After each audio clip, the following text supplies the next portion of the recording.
주시는 말씀은 요한복음 1장 12절의 말씀 먼저 같이 보시고 그 다음에 같은 요한복음 21장 7절의 말씀 같이 보시겠습니다. 요한복음 1장 12절부터 같이 합독하시겠습니다. 영접하는 자 곧 그 이름을 믿는 자들에게는 하나님의 자녀가 되는 권세를 주셨으니. 또 21장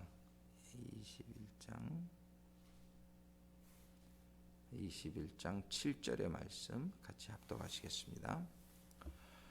이기는 자는 이것들을 유업으로 얻으리라. 나는 저의 하나님이 되고 그는 내 아들이 되리라. 아멘. 기도하시겠습니다. 사랑의 아버지 하나님, 이번 주간에 저희들이 주님의 하나님의 아들이 되심을 상고하면서 정말 먼저는 우리 주님이 그냥 자동적으로 하나님의 아들이 되신 것이 아니라 하나님의 원래 아들이시지만 또 이 세상의 삶 가운데서 많은 시험과 유혹을 이겨내시고 아버지 하나님께 온전히 순종함으로 아들의 그 자격이 우리 주님에게 주어지고 또 인정이 되었음을 저희들이 살펴보게 해주셨음에 감사를 드립니다. 아버지 하나님 또한 우리 주님의 아들 되셨음을 통해서 저희들에게 어떻게 하면 아들이 되는지를 보여주시면서 또한 저희들도 하나님의 온전한 아들로 회복되어지는 그러한 삶의 목표와 저희들이 나아가야 될 방향을 알려주심에 감사를 드립니다. 아버지 하나님, 오늘도 주시는 말씀을 통해서 저희들이 다시 한번 아버지 하나님이 원하시는 바 하나님의 아들로 저희들이 온전히 세워지는 그러한 이 시간 되게 하여 주시옵소서. 예수님의 이름으로 간구하며 기도드립니다.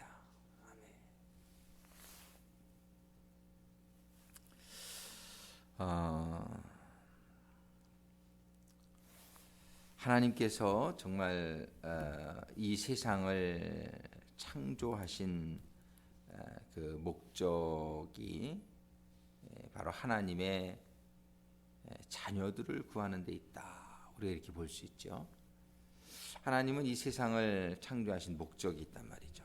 그것은 정말 영생하는, 영원히 하나님과 함께 사는 자녀를 구하시는 데 있다. 우리가 이렇게 볼 수 있는 것이죠. 제가 여러 번 성경 공부를 통해서 설명을 했지만 천국에서 할 수 없는 일이 있다. 천국에서 할 수 없는 일이 있다.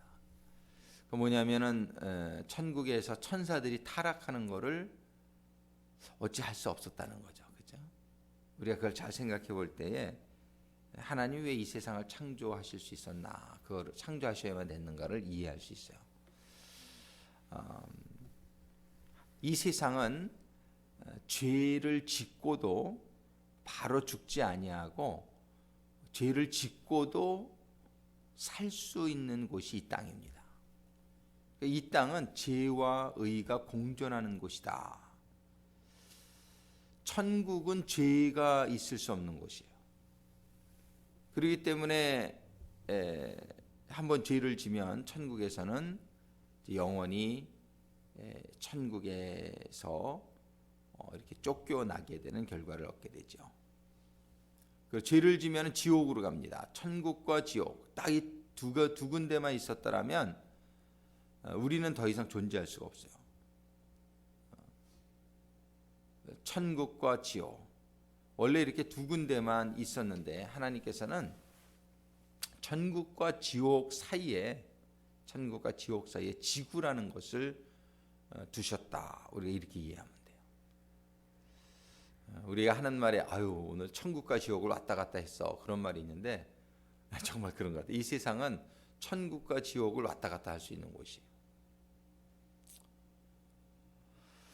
그런데 이 세상을 창조하신 이유는 무엇이냐면은 이 천국과 지옥을 다 경험할 수 있는 이 땅에서 하나님께서는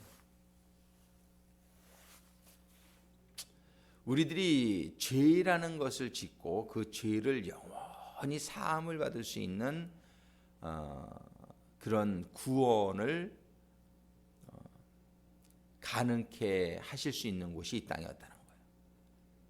왜냐하면 천국에는 구원이라는 말이 있을 수가 없어요. 왜냐하면 천국은 한번 죄 지으면 영원히 멸망하는 거기 때문에 구원을 할 그런 기회가 없는 것이죠. 근데 이 땅은 하나님께서 죄를 짓고도 죽기까지는 살 수 있는 이런 기간을 주신 거예요. 이 기간 동안에 우리는 회개라는 것을 할 수 있는 기회가 있는데 천국에서는 회개라는 걸 할 수 있는 기회가 없습니다. 죄를 지면 그냥 없어지니까. 근데 이 땅에서는 회개라는 것이 가능한 거예요. 회개는 큰 은혜라는 것을 우리가 늘 기억해야 돼요. 회개를 할 수 있는 기회가 있다는 것은 놀라운 축복이에요. 어저께도 우리가 선인부교반에서 히브리서 6장을 같이 봤지만 거기 보면은 한번 하나님을 믿고 타락한 자들은 다시 회개할 수 있는 기회를 얻지 못한다. 그런 말이 있어요.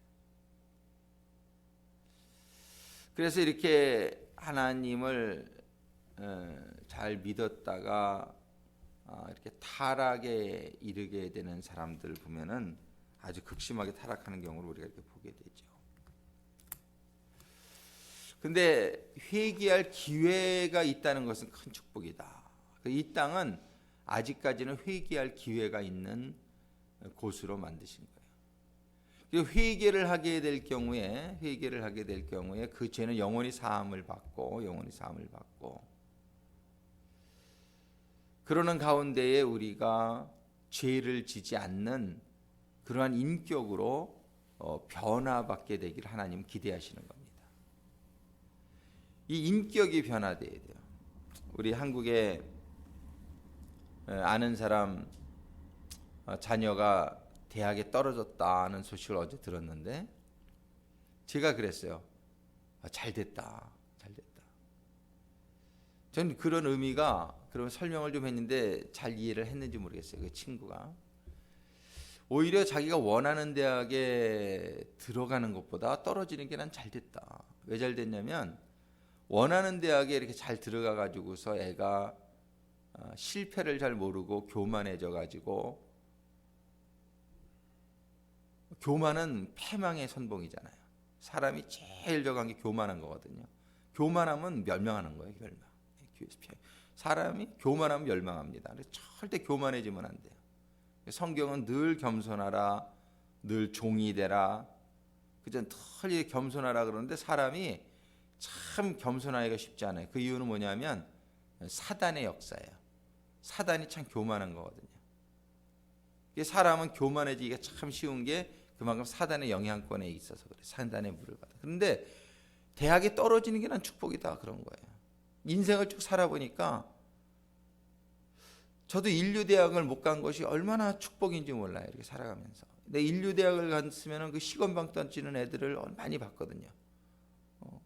그 잘난 그 참 꼴같지 않은 지금 생각하면. 근데 그런 것 때문에 애들이 얼마나 교만해지고 그러는 가운데에 멸망에 이르게 되는 일들을 많이 보기 때문에 저는 오히려 실패를 경험하고 이게 축복이에요. 고난이 축복이다. 그 친구에게도 제가 잘 됐다. 네가 이 말을 이해할 수 있을지 모르겠지만 오히려 그 대학을 들어가서 얘가 교만해지는 것보다 나는 얘가 겸손해질 수 있는 좋은 기회가 된다라고 생각을 한다. 그랬더니 잘 이해를 했는지 모르겠어요. 그래 세상은요 오히려 실패하는 게 큰 축복이에요. 실패가 우리를 겸손하게 만들지 않습니까? 그래서 우리는 결코 이 세상에서 잘 되는 건 별 축복이 아니에요. 다 하나님의 자손이 돼가지고 자녀가 돼가지고 잘 되는 건 축복인데, 그 믿음이 들어서기 전에 잘 되는 것은 우리를 잘못된 길로 인도하기가 십중팔구입니다. 아주 십중팔구입니다. 은혜 받기 전에 돈 벌게 되면 큰 문제입니다. 은혜 받기 전에 뭐가 되면은 아주 그것 때문에 사람 되기가 얼마나 힘든지 몰라요. 겸손해지기가 힘들고 힘든 거예요. 우리는 이 세상에서 제일 최고는 뭐냐면요, 실패. 너무 감사한 거예요. 그죠? 그러면서 최고 인격자가 되는 게 최고입니다. 할렐루야. 아멘. 정말이지 우리가 실패를 경험하면서 우리가 사람의 힘으로는 안 된다는 걸 깨닫게 되면서 그저 하나님을 찾게 되고 하나님을 의지하게 되고, 그러면서 그저 하나님 없으면 못 살아요, 주님 없으면 못 살아요, 나는 정말 죄인 중에 죄인이에요, 사도 바울처럼 나는 죄인 중에 죄인이에요, 이렇게 고백할 수 있는, 정말 저는 할 수 있는 게 아무것도 없군요, 하나님. 전 정말 볼 게 없는 사람이군요. 이런 것들을 우리가 자꾸 이렇게 인정하게 되는 가운데에 우리가 하나님을 의지하는 인격, 나를 자꾸 부인하고 나는 무시하고 하나님이 내 안에 주인이 되게끔 하는 인격, 그런 인격을 갖추게 되는 삶이 최고의 삶임을 우리가 보게 됩니다. 하나님은 이렇게 참된 하나님의 아들들이 되어지는 것을 기대하십니다.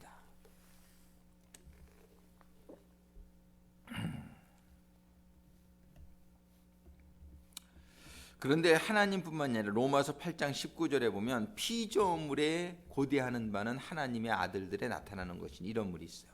이런 말씀이 로마서 8장 19절에 피조물이 고대하는 바는, 피조물이라는 건 이 세상이죠. 이 세상이 참 기대하는 바는 하나님의 아들들에 나타나는 것이다. 하나님만 하나님의 아들들이 나타나는 것을 기대하시는 게 아니라 이 세상이 하나님의 아들들이 나타나는 것을 기다린다. 그 얘기는 뭐냐면 이 세상이 하나님의 아들이었던 아담이 죄를 짓고 저주를 받음으로 세상이 함께 저주를 받게 된 거예요.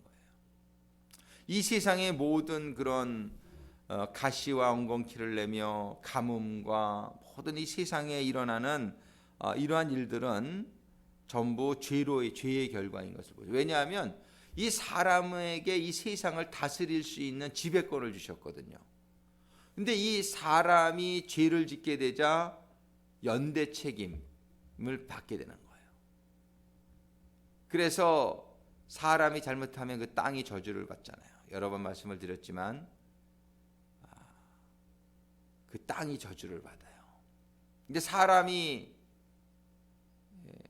회복이 되어지면, 거룩함이 회복이 되어지면 땅이 축복을 받아요. 자손들이 축복을 받고 가정이 축복을 받고 교회가 축복을 받는 건 당연하죠. 그래서 우리는 가장이 거룩해지는 것이 참 중요하고, 교회에서는 담임사관이, 지도자들이 거룩한 생활을 하게 되는 것은 너무나 중요한 거예요. 왜냐하면 그들의 거룩함이, 그들의 의로움이 그들이 속한 단체에게 선한 영향력을 가져오게 되는 통로가 되거든요. 그래서 우리는 이 하나님의 아들이 된다, 이것은 하나님이 참으로 기대하시는 바요, 이 세상이 고대하는 바요, 그리고 우리에게 속한 모든 환경이 고대하는 바예요. 우리들의 자녀가 잘 되기 위해서는 부모가 윗물이 맑아야 아랫물이 맑은 거예요. 내가 정결한 삶, 의로운 삶을 살지 못하면서 자녀들에게 그 삶이 이루어지기 힘들어요. 그래서 우리가 잘못되면 네가 부모를 욕을 먹인다, 그런 말이 있잖아요. 그래서 우리가 잘못되면은 저 부모 책임 이런 말을 우리가 듣게 되기 때문에 우리가 잘해야 된다 그런 얘기도 있지만 거꾸로 우리가 잘하게 되면은 그 축복이 자녀들에게 임해요. 그런데 우리가 잘해도 자녀들이 잘못하는 경우도 많아요. 하나님은 의로우신데 이 못된 자녀들이 많잖아요. 그런 것처럼 부모가 잘해도 자녀들이 또 스스로 잘해야 돼요. 스스로도 노력을 해야 돼요. 부모가 잘해도 자녀들이 잘못 나가는 게 자녀들이 잘못되는 게 다 100% 부모의 책임은 아니에요. 그런데 부모가 잘하면 자녀들에게 선한 영향력이 더 많이 간다. 부모가 잘못하면 그 영향력도 간다. 이런 거는 일반적인 원리인데 예외는 항상 있는 것이죠. 우리는 하나님의 아들이 되어야 된다. 그거는 다시 한번 하나님이 기대하시는 바요. 이 피조물들이 고대하는 바요. 우리의 환경 속에 모든 우리의 환경이 기대하는 바라는 거예요. 우리는 이렇게 해서 정말 하나님의 아들이 되어야 되는 역사적 사명을 띠고 태어났다. 이렇게 생각합니다. 우리가 정말 하나님의 아들이 되어야 된다. 근데 오늘 본문의 말씀을 보니까 요한복음 1장 12절에서 뭐라고 말씀하시냐면 영접하는 자, 곧 그 이름을 믿는 자들에게는 그 예수의 이름을 믿는 자들에게는 하나님의 자녀가 되는 권세를 주셨으니 자, 하나님의 자녀가 되는 권세를 받는 게 믿음이다. 누구를 믿냐? 예수를 믿는 것이다. 우리는 믿음으로 하나님의 자녀가 될 수 있어요. 그런데 믿음만 가지고 하나님의 자녀, 이거 믿음만 가지면 하나님의 자녀가 되는 뭐를 줘요? 권세를 준다. 하나님의 자녀가 되는 right, 그 권리가 생기는 거지 하나님의 자녀가 완전히 되는 건 아니에요. 그러니까 믿음은 하나님의 자녀가 되는데 시작이에요. 근데 마태복음 5장 9절에 보면 이런 말씀이 있어요. 화평케 하는 자는 복이 있나니 저희가 하나님의 아들이라 일컬음을 받을 것이다. 화평케 하는 자, 화평. 분리하는 자는 사단이에요. 이렇게 우리 공동체가 있는데 자꾸 분리하는 사람이 있어요. 끼리끼리 파당을 짓는 사람은 사단의 역사예요. 화평케 하는 자라는 것은 이렇게 화합이 되게 하는 자, peace, 평화가 오게 하는 자예요. 그래서 우리는 정말 노력할 때 분당하는 자가 돼서는 안 돼요. 이렇게 화평케 하는 자, 평화가 오게 하는 자, 화합이 되게 하는 자, 예수님이 바로 화평케 하는 평화의 왕이다. 성경이 이렇게 얘기하죠. 하나님과 인간의 사이를 화목시키는데 화목하게 하는데 꼭 필요한 것은 죄를 없애는 거예요. 죄가 있으면 죄는 분리를 시켜요. 하나님과 우리 사이를 분리시키고 사람과 사이를 분리시키는 게 죄입니다. 죄를 지면은 똑똑히 못 봐요. 눈을 똑바로 못 봅니다. 죄를 지면은. 내가 떳떳지 못하니까. 이게 분리가 되어지는 거예요. 죄는 우리를 분리시킵니다. 그래서 화평케 하는 자라는 것은 그 죄를 내가 감당하는 자라는 뜻이에요. 예수님이 우리의 죄를 감당하심으로 우리가 하나님과 화평케 만들어 주신 것처럼 내가 아는 저 사람이 죄를 졌어요. 그럼 그 죄를 내가 감당하고자 하는, 주님과 같이 그 죄를 대속하고자 하는 그런 마음을 가지는 자가 화평케 하는 자입니다. 그 죄를 가지고 그 사람을 정죄하고 판단하는 것이 아니라 오히려 그 죄가 내가 그 사람의 죄를 위해서 내가 죽어 죽는 자세, 그 죄를 내가 감당하고자 하는, 그 사람의 잘못을 내가 커버하고 내가 감당하고자 하는, 저 사람이 잘못해서 벌금을 내야 될 것을 내가 내주는, 저 사람이 잘못해서 감옥에 가야 될 것을 내가 가주는 그런 사람이 화평케 하는 자다, 우리가 볼 수 있습니다. 이렇게 다른 사람의 부족을, 다른 사람의 허물을 그걸 가지고 이렇게 손가락질하는 것이 아니요, 그거를 예수님이 우리의 죄를 감당해 주셨듯이 그거를 내가 감당해 주고자 하는 사람이 되기로 작정하는 여러분이 되시기를 주님의 이름으로 축원합니다. 우리가 되기를 바라요. 정말 이런 사람이 하나님의 아들이라 일컬음을 받을 것이다. 성경은 얘기하는 거예요. 마태복음 5장 44절부터 45절에 보면 이런 말씀을 기록합니다. 나는 너희에게 이르노니 너희 원수를 사랑하며 너희를 핍박하는 자를 위하여 기도하라. 이같이 한즉 하늘에 계신 너희 아버지의 아들이 되리니. 똑같은 얘기죠. 아까 화평케 하는 자라는 얘기와 이 얘기가 같은 얘기로 연결되는 걸 볼 수 있어요. 너희 원수를 사랑하며. 세상은 원수를 어떻게 해요? 죽이려고 하죠. 그러나 성경은 그 원수를 사랑하라는 거예요. 한국에 데모가 많이 일어나요. 반정부 데모 이런 거 하는 애들 보면 너무나 이렇게 막 그 상대를 무시하고 그런 언어를 많이 써요. 이게 그 잘못된 일이에요. 끝이 없어요. 원수를 갚는 거는 원수를 낳아요. 끝이 없어요. 그런데 원수를 사랑하라고 성경은 얘기하는 거예요. 잘못하는 사람이 있으면 그 사람을 비난하고, 우리가 비판 의식을 갖는 게 잘못된 건 아니에요. 비판 의식을 갖는 것은 사랑의 바탕에서 비판 의식을 가지면 좋은 거예요. 그 사람을 정말 사랑하기 때문에 그 사람이 이렇게 해서는 안 되겠는 것을 알아야 되는 건 중요한 거예요. 근데 그런 사람은, 사랑으로 하는 사람은 그거를 감싸요. 사랑으로 하는 사람은 그거를 내가 감당하고자 해요. 잘못된 것을. 그게 아까 화평케 하는 자예요. 그게 원수를 사랑하는 자예요. 원수를 사랑하며 너희를 핍박하는 자를 위하여 기도하라. 이같이 한즉 하늘에 계신 너희 아버지 아들. 이건 전부 예수님이 하신 일이에요. 예수님은 예수님을 무시하고, 어저께도 얘기했지만 neglect, 예수님의 말씀을 듣지 않는 사람들을 위해서 죽어주기 위해서 이 땅에 오셨어요. 원수를 사랑하는 거죠.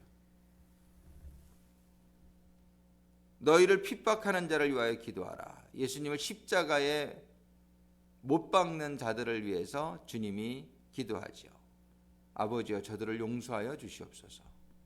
저들이 몰라서 이렇게 행합니다. 그러시면서 핍박하는 자들을 위하여 기도하는 모습을 보여주십니다. 나를 십자가에 못 박는 자들을 용서해달라고 주님이 기도하는 모습. 이렇게 한즉 하늘에 계신 너희 아버지의 아들이 되리라. 아들이 되는 거 예수님이 보여주셨어요. 예수님이 그 삶을 통해서 어떻게 하면 아들이 될 수 있는지를, 어떤 삶을 사는 것이 아들이 되는 것을 보여주신 거예요. 그런 가운데 로마서 1장 4절에 보면 이런 말씀이 있어요. 성결의 영으로는 죽은 가운데서 부활하여 능력으로 하나님의 아들로 인정되셨으니. 우리가 지금 하나님의 아들이 됐는지 안 됐는지 아직 잘 몰라요. 언제 인정을 받냐면은 부활하게 되면 하나님의 아들이 됐다는 걸 알게 되는 거예요. 지금 아무도 자신할 수 없어요. 우리는 부활하는 그날에 가서 알게 될 거예요. 저 사람은 정말 하나님의 아들의 자격이 있음을 인정받았구나. 분명히 로마서 1장 4절에 죽은 가운데서 부활하여 능력으로 하나님의 아들로 인정되셨으니 곧 우리 주 예수 그리스도시니라.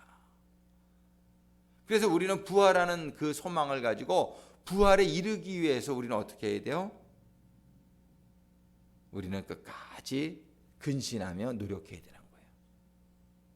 과연 내가 부활에 이룰 수 있는 사람일까 생각해 보는 거 중요한 거예요. 우리가 부활에 이룰 수 있는 사람이 안 된다면, 우리는 부활하지 못한다면 우리는 영원히 죽음에 들어가게 될 거예요.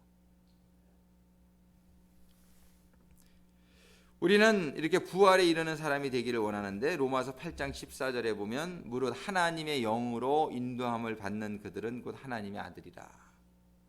우리는 그래서 이거를 부활에 이르기 위해서 어떤 사람이 되냐, 하나님의 영으로 인도함을 받는 사람이 되면 돼요.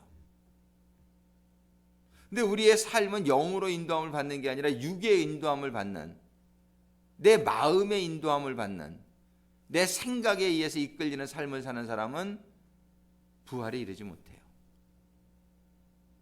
늘 어떤 일을 행할 때에 성령이 나를 어떻게 인도하시는가를 기도하면서 성령의 뜻을 쫓아서 정직하게 의롭게 하나님의 주신 계명의 말씀대로 사랑으로 성령의 뜻에 의해서 순종의 삶이 이루어지는 사람, 그런 사람들은 하나님의 아들이라 말씀하시며, 이런 사람이 오늘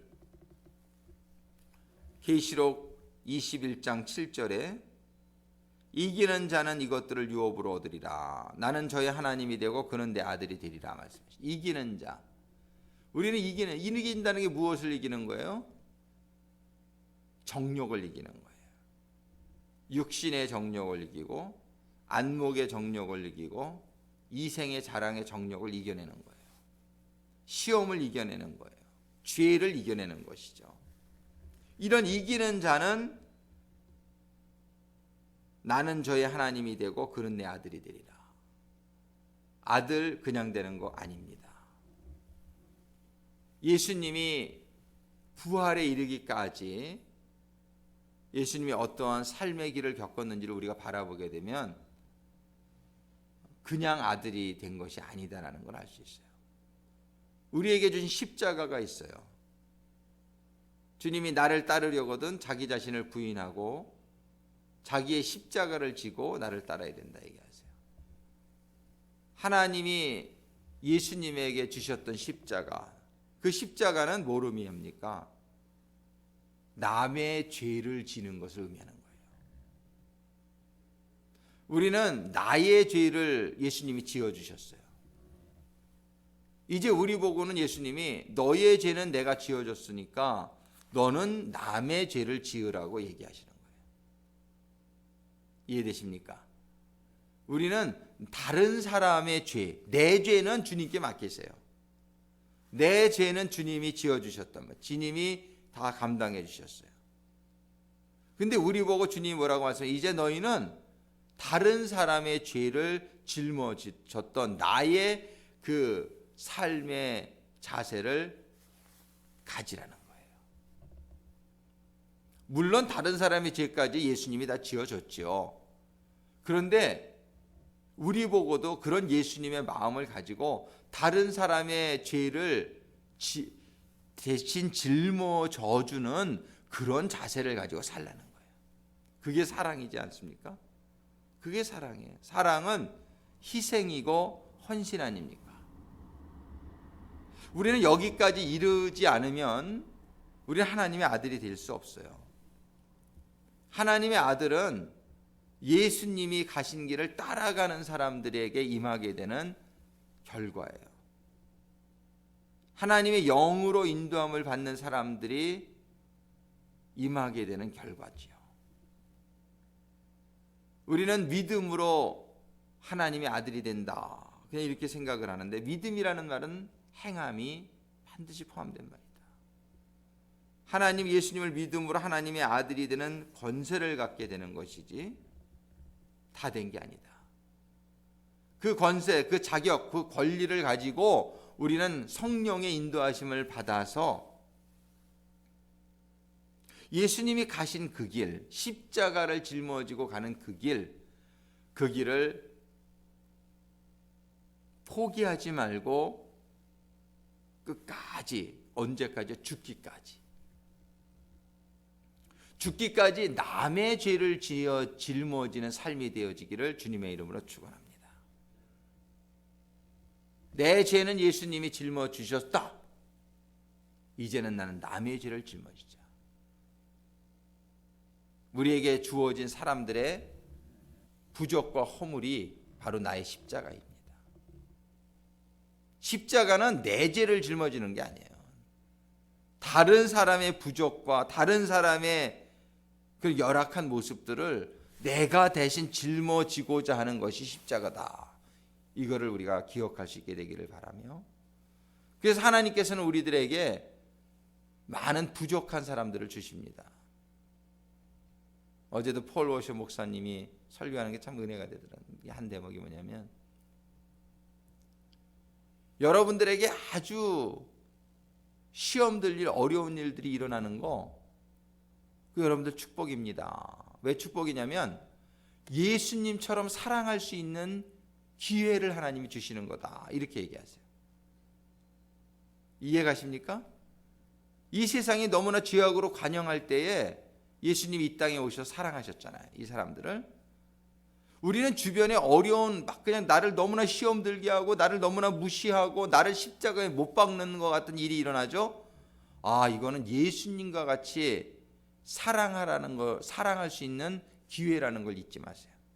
나를 사랑할 수 있는 사람을 사랑하는 환경은 예수님과 같은 사랑을 실천해 볼 수 있는 기회가 없어요. 그러면 나를 핍박하고 나를 십자가에 다는 사람들로 가득 쌓여 있으면 지금이 바로 예수님과 같은 사랑을 진짜 실천해 볼 수 있는 내가 기회구나. 그런 기회를 하나님이 주시기 위해서 우리들에게 그런 어려운 환경을 허락한다라고 폴 워시 목사님이 설교를 하더라고요. 맞다. 할렐루야. 그게 감사한 거예요. 그래서 목회를 하면서 보면은 실망시키시는 분들이 참 많아요. 좀 또 이렇게 속을 새기실까 저분들이 왜 이렇게 내 마음을 아프게 할까. 근데 그게 속상한 게 아니라 은혜라는 사실을 우리가 기억할 수 있게 되기를 바라요. 은혜다. 그래서 우리는 오늘도 정말 하나님의 아들이 되는 방법을 하나님께서 알려주십니다. 우리는 믿음으로만 되는 것이 아니요, 우리에게 주어진 환경 속에서 정말 성령의 인도하심을 받아 모든 어려움을 이겨나가며 하나님의 아들이 되는 축복이 임하게 되기를 주님의 이름으로 축원합니다. 기도하시겠습니다. 아버지 하나님, 정말 감사합니다.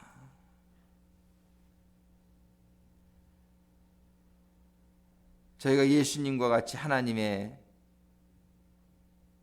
자녀로 인정을 받는 성도들이 되기를 원합니다. 인도하시고 축복하여 주시옵소서.